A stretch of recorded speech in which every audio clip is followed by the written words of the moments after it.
Bugun hammamiz internetda, ijtimoiy tarmoqlarda ko'p vaqt o'tkazamiz. Lekin u yerda ham hushyorlik, ehtiyotkorlik va odob kerak. Bugun ijtimoiy tarmoqlardan foydalanishda shaxsiy ma'lumotlaringizni himoya qilish haqida tavsiyalar beramiz. Birinchidan, avvalo shaxsiy ma'lumotlaringizni oshkor qilmang.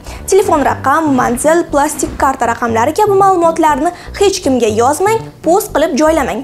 Ikkinchidan, parolingizni ishonchli qiling.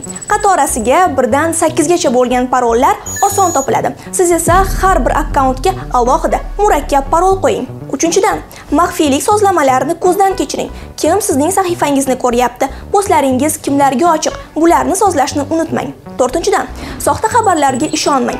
Internetda to'g'ri xabarlar bilan birga turli-tuman yolg'on yangiliklar bo'ladi. Ko'rganingizni darrov ulashishdan oldin ishonchli manbalardan tekshirib oling.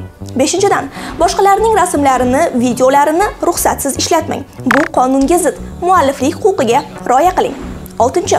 Boshqalarni hurmat qiling. Ijtimoiy tarmoqlarda bir-birimizga odob bilan muomala qilaylik. Kimnidir haqorat qilib, 100 million so'mgacha jarima to'lab o'tirmaylik. O'zkomnazorat inspeksiyasi raqamli soatxonlik rukni doirasida shu kabi ma'lumotlarni sizga yetkazishda davom etadi.